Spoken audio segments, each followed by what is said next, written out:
Ramalan Uko Wangsit Siliwangi tentang Budak Angon.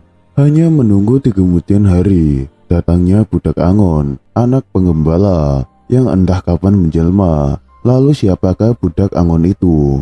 Penulis mencoba untuk menelusurinya melalui beberapa sumber yang menggambarkan kalau bangsa dan negara tercinta ini akan terselesaikan permasalahannya dengan kehadiran Budak Angon. Begitu juga dengan ramalan Jayabaya mengenai akan hadirnya Sadro Piningit yang akan memimpin negeri ini. Semua hanya bisa meraba-raba dan berspekulasi tanpa ada keterangan jelas siapa orangnya dan di mana bisa hadirnya atau nanti ditemukan. Selanjutnya, benarkah Eyang Maharaja Prabu Siliwangi itu tilem atau menghilang di Leweng Sancang? Sebagian masyarakat mempercayainya, hal itu terutama masyarakat Garut sendiri. Namun sebagian lagi ada yang menuturkan kalau kuburan Maharaja ada di Gunung Salak Bogor.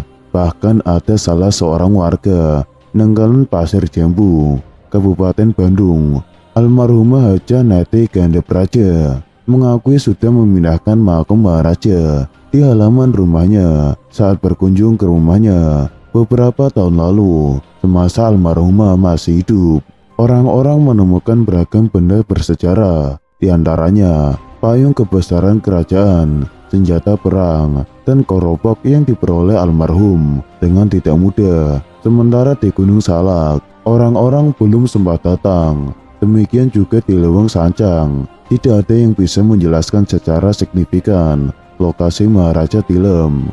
Tapi masyarakat Sancang percaya dan hafal dengan nasihat Maharaja Prabu Siliwangi sebelum tilem, dan dari beberapa sumber isinya semua sama begitu juga dengan penjelasannya, tidak jauh berbeda dengan yang lainnya.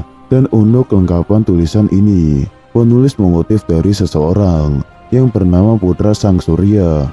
Inilah nasihat Maharaja Prabu Siliwangi yang terkenal dengan nama Wangsit Uko Siliwangi. Prabu Siliwangi berkata kepada warga Pajajaran yang ikut mundur sebelum menghilang, perjalanan kita hanya sampai hari ini. Meskipun kalian semua setia kepadaku, aku tidak boleh membawa-bawa kalian pada masalah ini. Ikut-ikutan hidup sengsara, ikut kumal sambil kelaparan. Kalian harus memilih untuk hidup selanjutnya, supaya nanti bisa hidup makmur dan kaya raya. Bisa mendirikan lagi Pajajaran, bukan Pajajaran seperti yang sekarang ini, melainkan Pajajaran yang berdirinya dibangkitkan oleh perkembangan zaman. Pilih, aku tidak akan menghalang-halangi sebab bagiku tidak pantas menjadi raja yang seluruh rakyatnya selalu lapar dan sengsara. Dengarkan, kalian yang masih ingin mengikutiku, cepat pergi,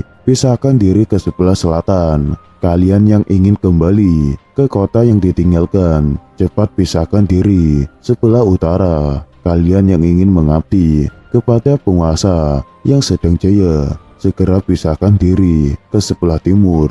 Kalian yang tidak ingin mengikuti siapapun, segera pisahkan diri ke sebelah barat. Dengarkan, kalian yang di sebelah timur harus tahu, kejayaan mengikuti kalian. Iya, benar sekali. Keturunan kalian yang nantinya bakal memerintah saudara-saudara kita dan orang lain.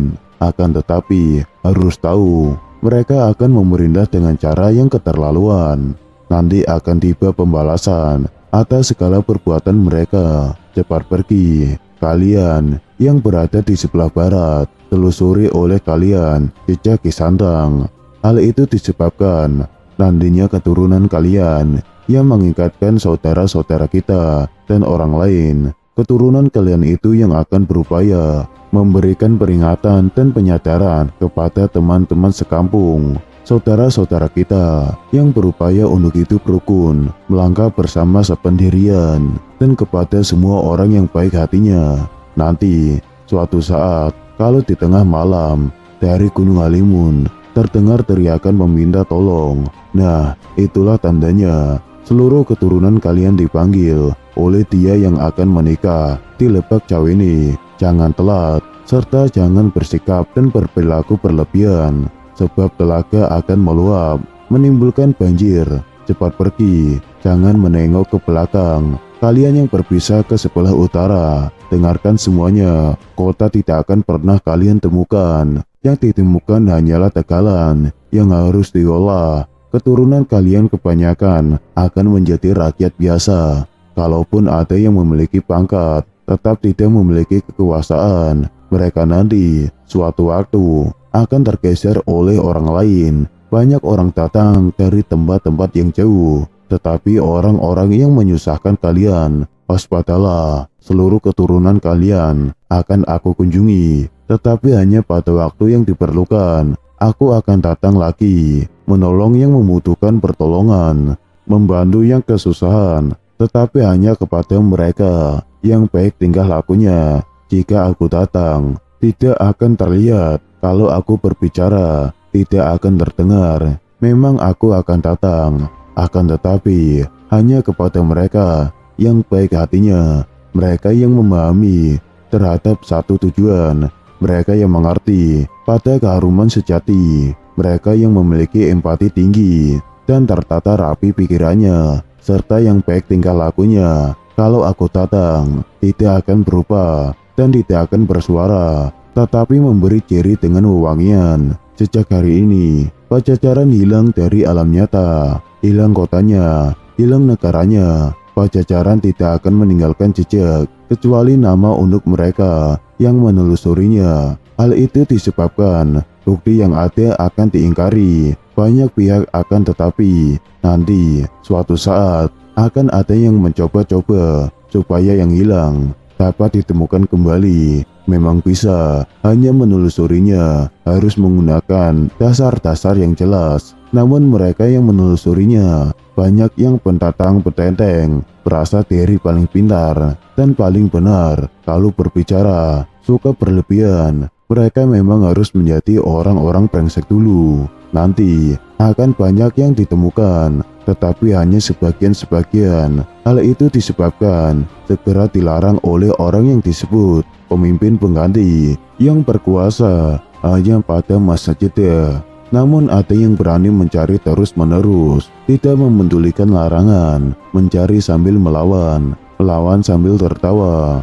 Dialah sang anak gembala, rumahnya di ujung sungai, yang ujungnya bertemu dengan sungai lain. Pintunya batu setinggi manusia, terlingkupi lebatnya pohon handelem, terimbuni pohon hanjuang. Apa yang digembalakannya bukan kerbau, bukan domba, bukan harimau, bukan banteng, melainkan ranting-ranting dan batang-batang pohon kering. Dia asik mencari, mengumpulkan yang bisa ditemukan, sebagian disembunyikan karena belum waktunya dikemukakan dan dilaksanakan. Nanti kalau sudah tepat waktu dan masanya, akan banyak yang terbuka dan orang-orang ramai memintanya untuk diungkapkan dan dilaksanakan. Akan tetapi harus mengalami banyak kejadian dan menemukan berbagai peristiwa bersejarah. Selesai zaman yang satu, berganti zaman yang lain. Setiap zaman membuat sejarah. Lamanya setiap zaman sama dengan melakukan penyukmaan, pengusumahan, dan penitisan. Setelah penitisan, kembali lagi ke penyukmaan. Itu artinya zaman dan sejarah selalu berputar ke itu lagi.